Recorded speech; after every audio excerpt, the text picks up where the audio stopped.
Elles étaient penchées toutes les deux sur la photo, leurs têtes se touchant presque, et Hélène sentait sur sa joue la laine chaude de Suzanne, son odeur de café.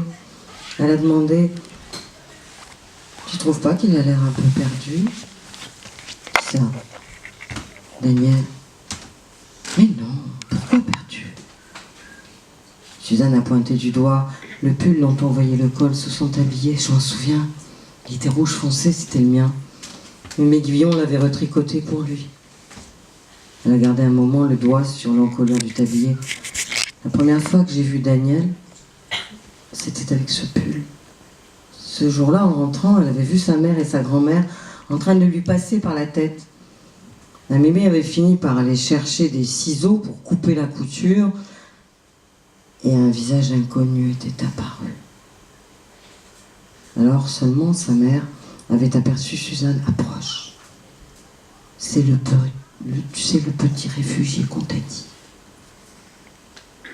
Elle avait imaginé un enfant bien plus jeune, qu'elle pourrait dorloter. Je pensais que je pourrais jouer à la maman, tu parles, il avait 10 ans, moi 12, qu'est-ce que j'étais déçue. Je me suis dit que je pourrais jamais m'habituer à lui. Et puis, finalement, elle avait été jalouse les premiers temps, comme à la naissance d'un petit frère qui vous prend votre place. C'est drôle, j'avais complètement oublié cette histoire de pull.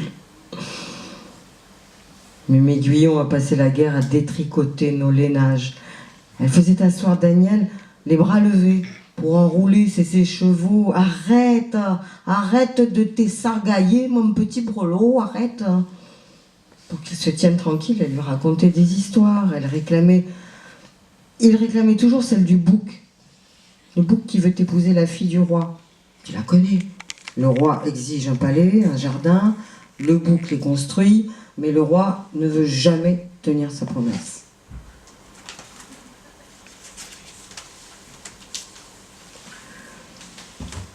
Hélène a demandé si Daniel leur parlait de Paris, de sa famille, s'il avait apporté des photos, des objets. Non. Non, juste des vêtements, dans une petite valise, quelques baillards, un tout petit bouquin. Pas de souvenirs. Quand il parlait de ses parents, c'était pour faire l'intéressant devant les copains, pour crâner. Il disait que son père avait une belle voiture, que sa tante d'Amérique était millionnaire, tu parles. On savait bien que c'était du pipeau. Sur sa vraie vie, il n'a jamais rien dit, même plus tard. Pendant toute la guerre, on a eu beau habiter la même maison, dormir dans la même chambre, surtout tous les trois avec Paul, s'entendre respirer la nuit. Daniel était juste une sorte de frère provisoire. Quelques années après la libération, Angèle et Joseph l'avaient adopté. Quand il avait montré à Mémé Guyon sa vraie carte d'identité, au nom de Daniel Roche, elle avait dit « Mon brelot, mon petit ».